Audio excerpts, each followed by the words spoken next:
ಮನೆಯ ಮಗಳಿವಳು ನಮ್ಮ ಪುಣ್ಯವತಿ. ನೀನು ಬರ್ತೀನಿ ಅಂತ ಒಪ್ಕೊಂಡಿದ್ದು ನನಗೆ ತುಂಬ ಖುಷಿ ಆಯಿತು. ಹಾಗಿದ್ರೆ ಹೊರಡೋಣವಾ ನಾವು? ನಿಮ್ಮ ಅಪ್ಪ ಅಮ್ಮ ಅತ್ತೆ ಹತ್ರ ಆಶೀರ್ವಾದ ತಗೋ, ಎಲ್ಲ ಒಳ್ಳೇದಾಗ್ಲಿ ಅಂತ ಬೇಡ್ಕೊ. ಹೋಗು. ಈ ಅಮ್ಮಾಜಿ ಏನ್ ಮಾಡಕ್ ಹೊಂಟವ್ರೆ? ಯಾಕೋ ವಿಚಿತ್ರ ಅನ್ನಿಸ್ತೈತೆ.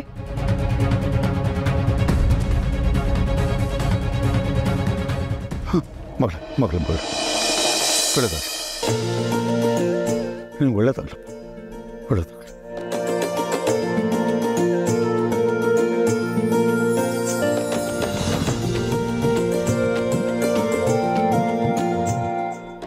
ಮಗಳೇ,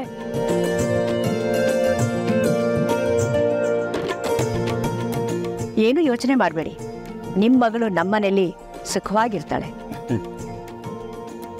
ಅಕ್ಕ, ನೀನ್ ಇಲ್ದೇ ನಂಗೆ ಬೇಜಾರಾಗ್ತೈತೆ. ಇನ್ನಿಲ್ಲೇ ಇರಕ್ಕ. ಪಾವನಿ, ಬೇಗ ಬರ್ತೀನಿ, ಚೆನ್ನಾಗಿ ಓದ್ಕೋ ಆಯ್ತಾ?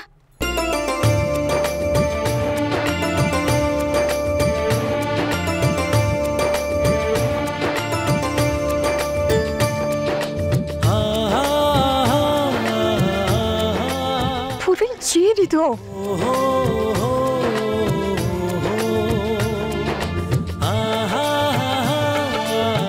ತಡ ಆಗ್ತಾ ಇದೆ, ಹೊರಡೋಣ.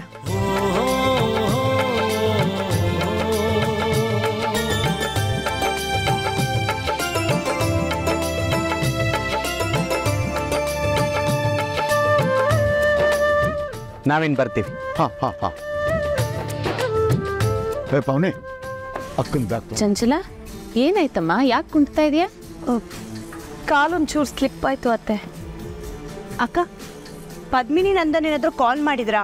ಇನ್ನೂ ಬಂದ ಇಲ್ವಲ್ಲ? ಗೊತ್ತಿಲ್ಲ ಜಯಂತಿ, ನಾನು ಅವ್ರಿಗೆ ಕಾಯ್ತಾ ಇದ್ದೀನಿ. ಅಮ್ಮಾಜಿನೂ ಕಾಲ್ ರಿಸೀವೇ ಮಾಡ್ತಾ ಇಲ್ಲ. ಓ,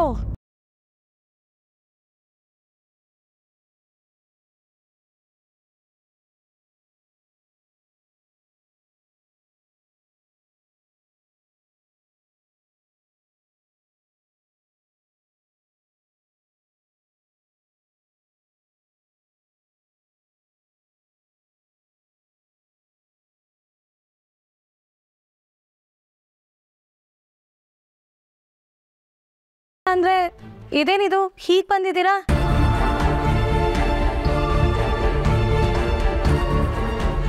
ನಂದನ್, ಏನೋ ಇದು?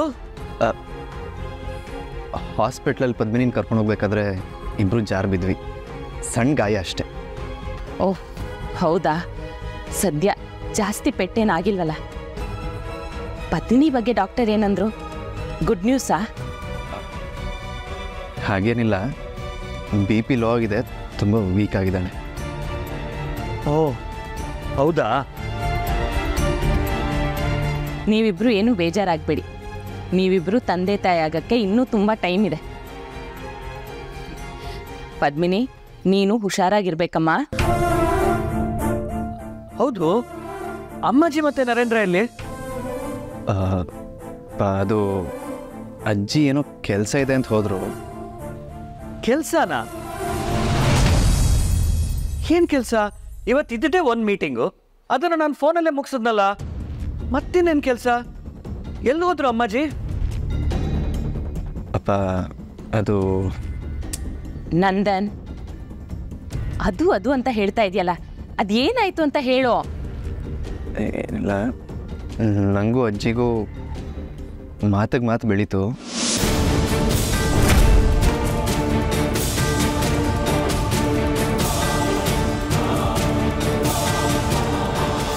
ಅಜ್ಜಿ ಹತ್ರ ಮನೆಗೆ ಹೋಗೋಣ ಬನ್ನಿ ಅಂದರು.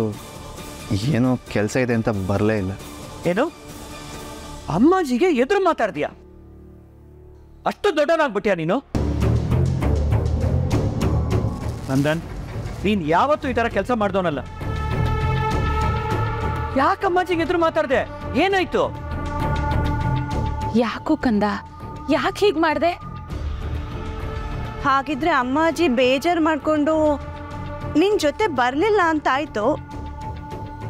ಅಂದ್ರೆ ಅಮ್ಮಾಜಿ ಬೇಜಾರು ಮಾಡ್ಕೊಂಡು ಎಲ್ಲಾದ್ರೂ ಹೊಟ್ಟೋದ್ರಾ? ನಾನು ಯಾಕೆ ಹೋಗ್ಲಿ?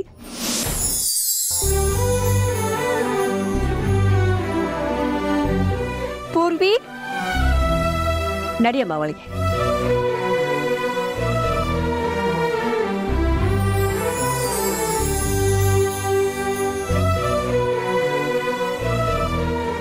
ಅಮ್ಮಾಜಿ ಅವ್ರು ಹೇಳಿದ ಮಾತಿನ ಪ್ರಕಾರ ಪೂರ್ವಿನ ಕರ್ಕೊಂಡು ಬಂದರು ಅಂದಮೇಲೆ ಪೂರ್ವಿನೇ ಈ ಮನೆ ಸೊಸೆ ಅನ್ನೋದ್ರಲ್ಲಿ ಅನುಮಾನನೇ ಇಲ್ಲ.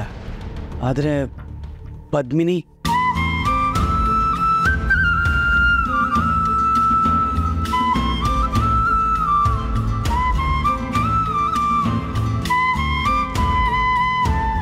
ಪೂರ್ವಿ, ಕಡೆಗೂ ಬಂದಿಯಲ್ಲ, ನನಗೆಷ್ಟು ಖುಷಿ ಆಗ್ತಿದೆ ಗೊತ್ತಾ?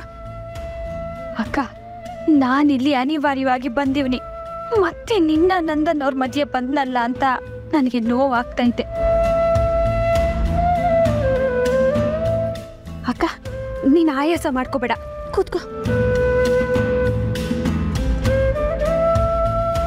ಅಮ್ಮಾಜಿ, ಏನು? ಪೂರ್ವಿನೇನೋ ನೀವು ಅಂದ್ಕೊಂಡ ಹಾಗೆ ಈ ಮನೆಗೆ ಕರ್ಕೊಂಡು ಬಂದ್ರಿ. ಆದರೆ ಪದ್ಮಿನಿ ಕತೆ ಏನು? ಪದ್ಮಿನಿ ಅವ್ರ ತವ್ರ ಮನೆಗೆ ಹೋಗ್ತಾಳೆ. ಹಾಗೆ ಗೊತ್ತಾಗತ್ತೆ, ಬಾ.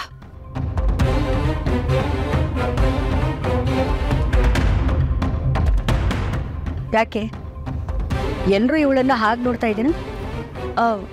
ಅಲ್ಲ ಅಮ್ಮಾಜಿ, ಪೂರ್ವಿ ನಾನು ಯಾವತ್ತೂ ಈ ಮನೆಗೆ ಬರಲ್ಲ ಅಂತ ಹೇಳಿದ್ಲು, ಇವಾಗ ಬಂದಿದ್ದಾಳೆ. ಅದಕ್ಕೆ ಪಾಪ, ಇವಳು ಬರೋದಕ್ಕೆ ತಯಾರಿರ್ಲಿಲ್ಲ. ಭುಜಂಗ ಅವ್ರ ಪರಿಸ್ಥಿತಿ ನೋಡಿ ನಾನು ಅವ್ರ ಜೊತೆನೇ ಇರ್ತೀನಿ, ಯಾವುದಾದ್ರೂ ಕೆಲಸ ಮಾಡಿಕೊಂಡು ಅವ್ರನ್ನ ನೋಡ್ಕೋತೀನಿ ಚೆನ್ನಾಗಿ ಅಂತ ಹಠ ಹಿಡ್ತಿದ್ಲು.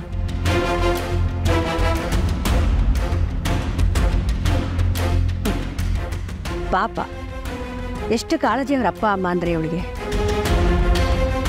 ಒಟ್ಟಿನಲ್ಲಿ ಇವಳನ್ನ ಕರ್ಕೊಂಡು ಬರೋಷ್ಟೊತ್ತಿಗೆ ನನಗೆ ಸಾಕಾಗೋಯ್ತು. ಅಷ್ಟೊಂದು ಕಾಳಜಿ ಇರೋಳು ಅಪ್ಪ ಅಮ್ಮನ ಅಂಥ ಕಷ್ಟದಲ್ಲಿ ಯಾಕೆ ಬಿಟ್ಟು ಬಂದ್ಲು? ಅಂದರೆ ಅಮ್ಮಾಜಿ, ಹೆಣ್ಮಕ್ಳು ಅಪ್ಪ ಅಮ್ಮ ಕಷ್ಟದಲ್ಲಿದ್ದಾರೆ ಅಂದರೆ ಮನ್ಸು ಮಾಡಲ್ವಲ್ಲ, ಅದಕ್ಕೆ ಪೂರ್ವಿ ಹೇಗೆ ಅವ್ರನ್ನ ಬಿಟ್ಟು ಬಂದ್ಲು ಅಂತ ಕೇಳಿದೆ. ಭುಜಂಗ ಅವ್ರಿಗಿದ್ದ ಕಷ್ಟ ಎಲ್ಲ ಈಗ ಪರಿಹಾರ ಆಗಿದೆ. ಅದಕ್ಕೆ ಪೂರ್ವಿ ನಿಶ್ಚಿಂತೆಯಿಂದ ನನ್ನ ಜೊತೆ ಬಂದಿಲ್ಲ. ಏನು, ನಮ್ಗೆ ಸ್ಟೋಝಾ? ಹೌದು, ಬೇಗರು ನಮ್ಮನೆಯವರಿದ್ದ ಹಾಗೆ ಅಲ್ವಾ? ಪಾಪ, ಅವರಲ್ಲೆಲ್ಲೋ ಇದ್ದು ಕಷ್ಟಪಡೋದು ನನಗಿಷ್ಟ ಆಗೋದಿಲ್ಲ. ಅದಕ್ಕೆ ನಮ್ಮ ಗೆಸ್ಟ್ ಹೌಸ್ ಅಲ್ಲಿ ಅವ್ರು ಉಳ್ಕೊಳ್ಳಿ ಅಂತ ವ್ಯವಸ್ಥೆ ಮಾಡಿದ್ದೀನಿ.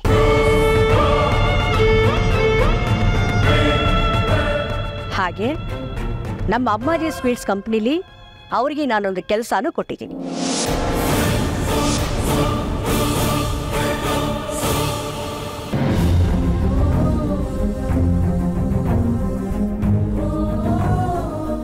ಅಮ್ಮಾಜಿ, ನಿಮ್ಗೆ ಹೆಂಗ್ ಕೃತಜ್ಞತೆ ಹೇಳಬೇಕು ನನ್ಗೆ ಗೊತ್ತಾಗ್ತಿಲ್ಲ. ನಿಮ್ಮ ಈ ಋಣನ ನಮ್ಮಿಂದ ತೀರ್ಸಕ್ಕಾಗಕ್ಕಿಲ್ಲ ಅಮ್ಮಾಜಿ. ಅಮ್ಮಾಜಿ ಯಾವತ್ತು ಎಲ್ರ ಬಗ್ಗೆನೂ ಯೋಚಿಸ್ತಾರೆ.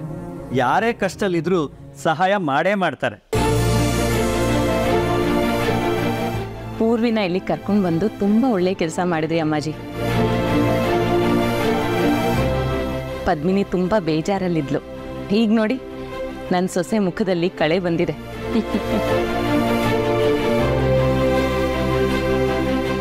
ಹಾಗಿದ್ರೆ ಪೂರ್ವಿಗೆ ಬೇರೆ ಗಂಡು ಹುಡುಕಿ ಮದುವೆ ಮಾಡೋ ತನಕ ನಮ್ಮಲ್ಲೇ ಇರ್ತಾಳನ್ನೇ. ಅದನ್ನ ಕೇಳ್ತಿರಲ್ಲ ಅತ್ತೆ ನೀವು.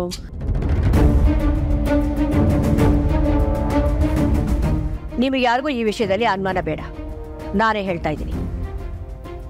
ಇನ್ಮೇಲೆ ಪೂರ್ವಿ ನಮ್ಮನೆಯಲ್ಲೇ ಇರ್ತಾಳೆ.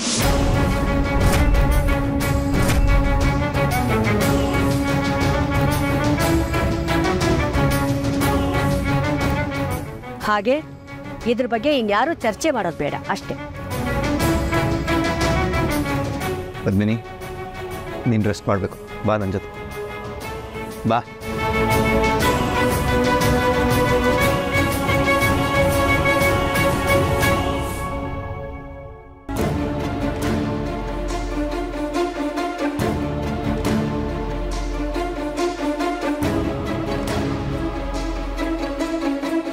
ಪೂರ್ವಿ ನೀನು ಹೋಗಮ್ಮ, ಸ್ವಲ್ಪ ಹೊತ್ತು ವಿಶ್ರಾಂತಿ ತಗೋ.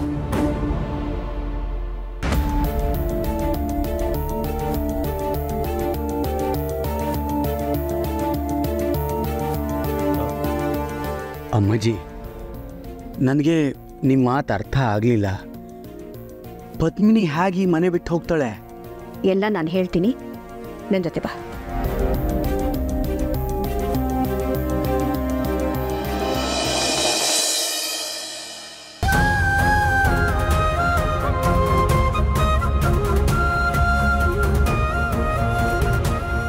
ಪದ್ಮಿನಿ, ನೀನು ಸರಿಯಾಗಿ ರೆಸ್ಟ್ ಮಾಡಬೇಕು.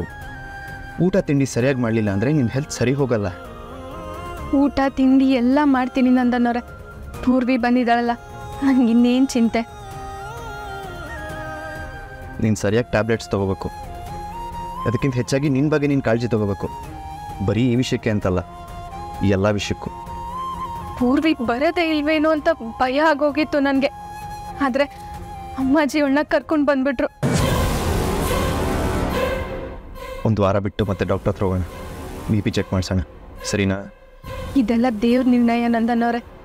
ಇಲ್ಲ ಅಂತಿದ್ರೆ ಪೂರ್ವಿ ಮನೆಗೆ ಬರೋದೇ ಇಲ್ಲ ಅಂತ ನಿರ್ಧಾರ ಮಾಡಿದ್ಲು. ಆದರೆ ಮತ್ತೆ ಯಾಕೆ ಬಂದ್ಲು ಹೇಳಿ? ಈಗಲಾದರೂ ಒಪ್ಕೋತೀರಾ ಇದು ಪೂರ್ವಿ ಮನೆ ಅಂತ? ಮತ್ತೆ ನಿಮ್ಮ ಅವಳ ಗಂಡ ಹೆಂಡತಿ ಸಂಬಂಧನ ಆ ದೇವ್ರೆ ಮಾಡಿದ್ದು ಅಂತ? ಸ್ವಲ್ಪ ಬಾಯಿ ಮುಚ್ಕೊಂಡಿರ್ತೀಯಾ?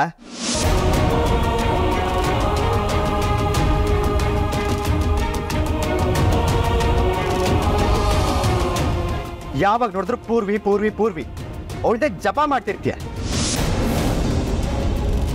ನಾನು ಹೇಳ್ತಾ ಇದ್ದೀನಲ್ವಾ, ನಿಂಗೆ ಹುಷಾರಿಲ್ಲ, ಸ್ವಲ್ಪ ರೆಸ್ಟ್ ತಗೋ, ನಿನ್ನ ಬಗ್ಗೆ ನಿಂಗೆ ಕಾಳಜಿ ಮಾಡ್ಕೋ ಅಂತ. ನಿಂಗೆ ಅದ್ರ ಬಗ್ಗೆ ಗಮನನೇ ಇಲ್ಲ. ಛ,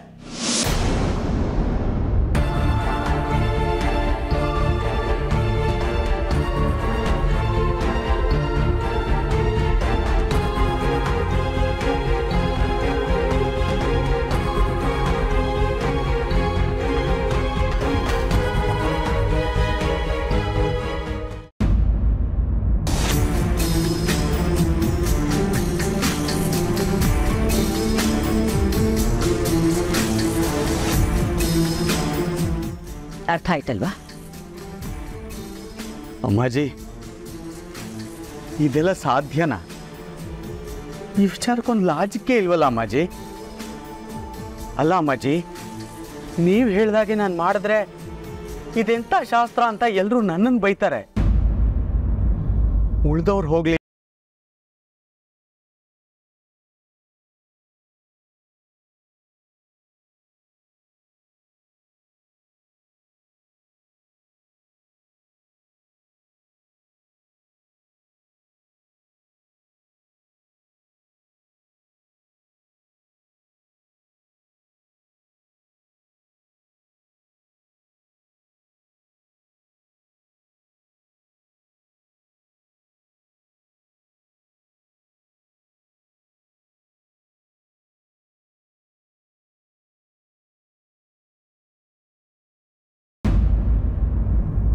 ನೆನಪಿರ್ಲಿ.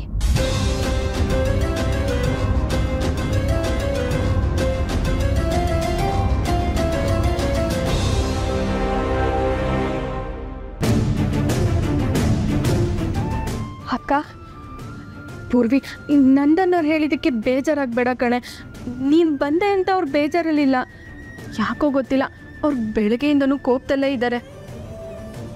ನೋಡಕ್ಕ, ನಾನು ಇಲ್ಲಿಗೆ ಬಂದಿದ್ದು ನಿನ್ನ ಆಸೆನ ಪೂರೈಸೋದಕ್ಕೂ ಅಲ್ಲ, ನಿನ್ನ ಮಾತನ್ನು ಕೇಳಿ ಇಲ್ಲೇ ಇರೋದಕ್ಕೂ ಅಲ್ಲ. ನನ್ನ ಮದುವೆ ಆಗೋವರೆಗೂ ಅಮ್ಮಾಜಿ ಸೇವೆ ಮಾಡ್ಕೊಂಡಿರೋಣ ಅಂತ ಬಂದಿದ್ದು. ಪೂರ್ವಿ, ಹೌದಕ್ಕ, ಅಮ್ಮಾಜಿ ಬಂದು ನನ್ನನ್ನು ಬಾ ಅಂತ ಕರೆದಾಗ ನಾನು ಅದಕ್ಕೆ ಒಪ್ಪಿರಲಿಲ್ಲ. ಆದರೆ ಅವರಿವತ್ತು ನಮ್ಗೆ ಎಂಥ ದೊಡ್ಡ ಸಹಾಯ ಮಾಡಿದ್ರು. ಬೀದಿಗೆ ಬಿದ್ದಿದ್ದು ನಮಗೆ ಉಳ್ಕೊಳ್ಳೋಕ್ಕೆ ಆಶ್ರಯ ಕೊಟ್ಟರು. ಅಪ್ಪಯ್ಯನಿಗೆ ಕೆಲಸ ಕೊಟ್ಟರು. ಅದಕ್ಕೆ ಅಪ್ಪಯ್ಯ ಅವ್ರ ಜೊತೆ ಹೋಗಿ ಅವ್ರು ಮಾಡಿರೋ ಉಪಕಾರಕ್ಕೆ ಅವ್ರ ಮನೆಗೆ ಹೋಗಿ ಅವ್ರ ಸೇವೆ ಮಾಡಿಕೊಂಡು ಅವ್ರ ಋಣನ ತೀರಿಸು ಅಂತ ನನ್ನನ್ನು ಇಲ್ಲಿಗೆ ಕಳಿಸಿದ್ದಾರೆ. ಅಷ್ಟಕ್ಕೆ ನಾನು ಇಲ್ಲಿಗೆ ಬಂದಿರೋದು. ಅಲ್ಲ ಪೂರ್ವಿ, ನೋಡಕ್ಕ, ನೀನು ಮತ್ತೆ ತಾಳಿ ಗಂಡ ಮದುವೆ ಅಂತ ಮಾತಾಡಿದ್ರೆ ನಾನು ನಿನ್ನ ಜೊತೆ ಮಾತು ಬಿಡಬೇಕಾಗ್ತೈತೆ. ನೆನಪಿರ್ಲಿ, ಅಮ್ಮಾಜಿ ನನಗೆ ಒಂದು ಹುಡುಗನ್ನ ಹುಡುಕಿ ಮದುವೆ ಮಾಡಿಸ್ತೀನಿ ಅಂತ ಹೇಳಿದ್ದಾರೆ. ಅಲ್ಲಿವರೆಗೂ ಮಾತ್ರ ನಾನು ಈ ಮನೇಲಿರೋದು. ಅದನ್ನು ಹೇಳಕ್ಕೆ ಅಂತಾನೆ ನಾನು ಇಲ್ಲಿಗೆ ಬಂದಿದ್ದು. ಈಗ ನಿನಗಿದೆಲ್ಲ ಅರ್ಥ ಆಗಿದೆ ಅಂತ ಅಂದ್ಕೊಂಡಿದ್ದೀನಿ. ನೋಡು, ದಯವಿಟ್ಟು ನೀನು ನಿನ್ನ ಬಗ್ಗೆ, ನಿನ್ನ ಆರೋಗ್ಯದ ಬಗ್ಗೆ ಕಾಳಜಿ ಮಾಡು. ಪೂರ್ವಿ, 1 ನಿಮಿಷ.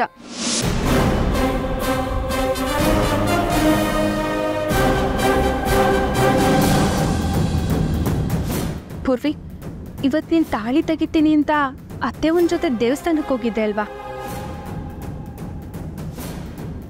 ಮತ್ತ್ಯಾಕೆ ತಾಳಿನೇ ತೆಗ್ದಿಲ್ಲ? ಅದು ನಾನು ತೆಗಿತಿದ್ದಾಗ ನಿನಗೆ ಹುಷಾರಿಲ್ಲ ಅಂತ ನರೇಂದ್ರ ಅಂಕಲು ಮೆಸೇಜ್ ಮಾಡಿದ್ರು. ಆ ಗಾಬರಿಲಿ ಆಸ್ಪತ್ರೆಗೆ ಹೊರಟುಬಿಟ್ಟೆ. ಇಲ್ಲ ಅಂದಿದ್ರೆ ತೆಗ್ದಿರ್ತಿದ್ದೆ. ಇದೇ ಕಣೆ, ಇದನ್ನೇ ದೇವ್ ನಿರ್ಣಯ ಅಂತ ಹೇಳೋದು. ನೀನು ತಾಳಿ ತೆಗಿಬೇಕು ಅಂತ ನಿರ್ಧಾರ ಮಾಡಿದ್ರು ಆ ದೇವರು ಅದಕ್ಕೆ ಅವಕಾಶ ಮಾಡಿಕೊಡ್ತಿಲ್ಲ. ಯಾಕಂದ್ರೆ ಆ ತಾಳಿ ಸ್ಥಾನ ನಿನ್ನ ಕುತ್ಕೇಲೈತೆ. ಮತ್ತೆ ನೀನೇ ಈ ಮನೆಯಿಂದ ಹೋಗ್ತೀನಿ ಅಂದ್ರು ಅದಕ್ಕೂ ಆ ದೇವರು ಬಿಡ್ತಿಲ್ಲ. ಯಾಕಂದ್ರೆ ಈ ಮನೇಲಿ ನಿನ್ನ ಸ್ಥಾನ ಇದೆ. ನೀನು ಮಾತ್ರ ಯಾವತ್ತೂ ಬದಲಾಗಕ್ಕಿಲ್ಲ ಅಲ್ವಾ?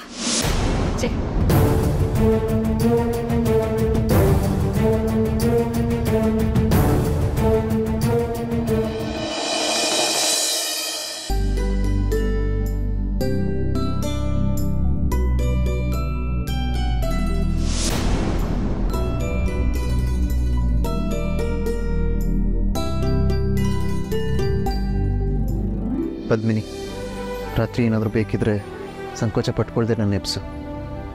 ವಾಮಿಟ್ ಬಂದರೆ ಇಲ್ಲ ಬಾಯಾರಿಕೆ ಆದರೆ. ನಿಮಗೂ ಹುಷಾರಿಲ್ಲ, ಏಟಾಗೈತೆ.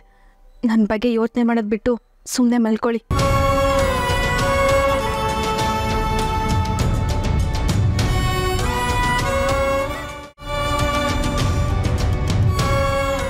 ಅಮ್ಮಾಜಿ ಬನ್ನಿ. ಏನು ಮಾಡಕ್ಕೆ ಹೊರಟಿದ್ದೀರಾ ನೀವು? ನರೇಂದ್ರ, ನಂದನ್ನು ಪದ್ಮಿನಿ ಒಟ್ಟಿಗೆ ಮಲಗಿದ್ದಾರೆ. ನಾನು ಅದನ್ನು ತಡಿಬೇಕು. ಹಾಗಂತ ಇಷ್ಟೊತ್ತಲ್ಲಿ ಅವ್ರ ರೂಮ್ ಬಾಗಿಲು ಬಡ್ದು ಅವ್ರನ್ನ ಎಪ್ಸಿ ನೀವು ದೂರ ದೂರ ಮಲ್ಕೊಳ್ಳಿ ಅಂತ ಹೇಳೋದು ಎಷ್ಟು ಮಟ್ಟಕ್ಕೆ ಸರಿ ಅಮ್ಮಾಜಿ? ಇನ್ನು ಒಂದಿನ ತಾನೇ, ಹೇಗಿದ್ರು ನಾಳೆ ಪದ್ಮಿನಿ ತವ್ರ ಮನೆಗೆ ಹೊರಡ್ತಾ ಇದ್ದಾಳಲ್ಲ. ಇಲ್ಲ ನರೇಂದ್ರ, ಇದೆಲ್ಲ ತಪ್ಪು ಅಂತ ಗೊತ್ತಿದ್ದು ಸುಮ್ಮನಿರೋದಕ್ಕೆ ನನ್ನಿಂದ ಆಗೋದಿಲ್ಲ. ನಾನು ತಡಿಬೇಕು.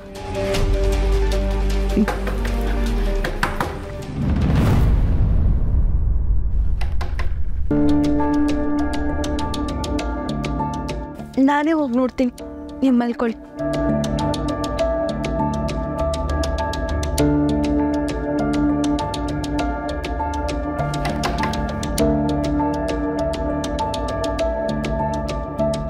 ಅಮ್ಮಾಜಿ, ಪದ್ಮಿನಿ, ಅದು ನಿಮ್ಮಿಬ್ಬರಿಗೂ ಹುಷಾರಿಲ್ವಲ್ಲಮ್ಮ. ರಾತ್ರಿ ಏನಾದರೂ ಹೆಚ್ಚು ಕಡಿಮೆ ಆಗ್ಬಿಟ್ರೆ ಒಬ್ರಿಗೊಬ್ಬರು ಸಹಾಯ ಮಾಡ್ಕೊಳಕ್ಕೂ ಕಷ್ಟ ಆಗ್ಬೋದು. ಅದಕ್ಕೆ ನೀನು ನನ್ನ ರೂಮಲ್ಲಿ ಮಲಗ್ಬೋದಲ್ವಾ? ಅಜ್ಜಿ ಮನಸ್ಸಲ್ಲಿ ಏನಿದೆ? ಯಾಕೆ ನನ್ನ ಪದ್ಮಿನಿಯಿಂದ ದೂರ ಇಟ್ಟಿದ್ದಾರೆ?